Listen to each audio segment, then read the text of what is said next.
What is going on YouTube? It's Scope and back in another video. Before we get into the video, I just want to make the announcement that the official apparel store is now up, so you guys can check out that. Links in the description or in my about page to check out the new apparel on the store. Hope you find something you like.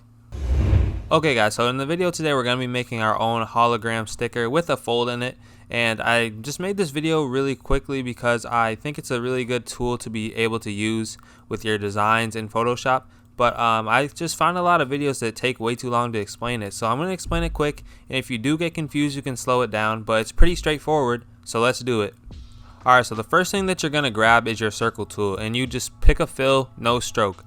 Pick a black circle to start off your design with, so just pick a black circle, put it in the middle of your canvas. Alright, now the next thing that we're going to do is add our color picker, just because I wanted to change the background. Alright, I wanted to change the background here.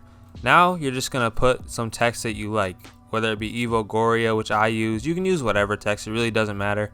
It's going to be up to you. It's just invisible because I had to change the color. Okay, so now we change the color, put the color on white, and we're just going to be making rows. Okay, so in this case I wanted to make a Celtic sticker, so I'm just making rows, and you can grab your last layer and just duplicate it if you hold down Alt when you click, or Option on the Mac. Okay, so just click that and make a row, and you'll see after I make this row I merge everything together. So I press Ctrl G to make a group, but you could press Ctrl E or just make a smart object after you shift select all of them, right? So then we're doing the same thing. I'm holding down Alt, and then I'm just making the rows duplicate again, and I'm just trying to go in order. Just try to make them in unison with each other. Try not to get them off-centered. You can hold down Shift if you're off-centering them like I was butchering them here. But just make those quick and just make them in a row, right? And then I just Control E again to get the stickers in line again. Okay, so then I'm just doing it again. So once you have like a really big bulk, it's easy to just make a bunch because it's just multiplying. Simple mathematics, guys, simple mathematics. All right, so then we just press Control E, then I Control T transform and rotated it about 45 degrees, I'd say. It doesn't have to be exactly, and then I shrunk it a little bit because you can just guess, or not guess, but you can just choose where you want your text to be at from a text size standpoint, and then I just duplicate it to complete that. Okay, so my mistake was clipping it right away, but you don't want to clip it right away because you want to add the hologram first. So once you unclip it, once I unclip it here, I don't know why I'm taking so long with this. Alright, so I unclip it here, and then I go to my hologram file. Okay, so I'm gonna put the hologram file links in the description, but once you have that, just clip it to that. So you could right click and then create a clipping mask, or you can go right underneath your layer, or right on the bottom of your layer and hold down Alt to clip it, or Option on the Mac.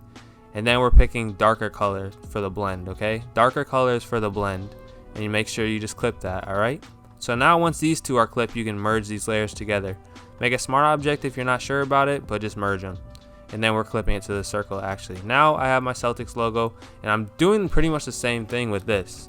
And you guys see that I have, like, I was going through the different layer modes, but eventually I think I came to difference that I used on here for the hologram. So I'm just put another hologram image in there and then resize it down to the sticker. Okay, and then you're just gonna have to play around with your image modes.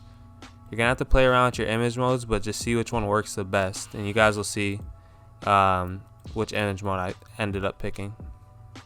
So I'm going down, I'm like, oh, I don't know what to use, and then you'll just find one that looks good like 99.9% of the time. Alright, so I use difference here, went to blending options, and then I'm just blending it out a little bit from the top. So to make those little squares, little triangles come apart, you hold down Alt or Option to separate them individually. And then you guys see I just merge it together. So now we have our sticker, right? So the last part that we're gonna do is make the cut. So I'm using the polygonal lasso tool, and I'm making a cut. Okay, so once you make the cut, you can just go layer via cut. All right, layer via cut, boom. Now we got that.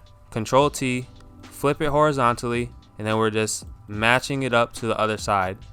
Right, so just match it up to the other side, and it doesn't have to be perfect off rip, because you can just adjust it again with warp. And don't worry about the color, because the color is going to be changed to a gradient overlay anyways. Alright, so now at this point I picked the warp tool just to warp it into place, okay? And then the next thing that I'm going to do is add a layer right above the original sticker one, and I'm putting a black paintbrush on, and I'm just painting in a manual little shade, right? Just to make it look way more realistic, and you already see it just pops off on the page very quickly. So now we're adding the gradient overlay, and you want to go black to white, okay? So pick black to white and drag your white slider down probably around the middle. Then you're just gonna have to angle it, and you want your shade to be more towards the center of the sticker when you angle it, okay? So that works right there. And then I'm converting it into a smart object again, and now I'm adding just a little bit more warp to make it look even more realistic. So when you want to put points on your warp tool, like how you see I'm making those points, you just hold down Alt or Option on the Mac, and you can actually select your own points that you want to adjust to. And after that, you can just clean up anything that you want to, but I mean, you're pretty much done at that point. So there you go. That's how you make your hologram sticker. I hope you guys enjoyed. It's been Scope. Make sure you guys let me know what you guys want to see from the channel. Hit that subscribe button, and I'm out, man. Peace.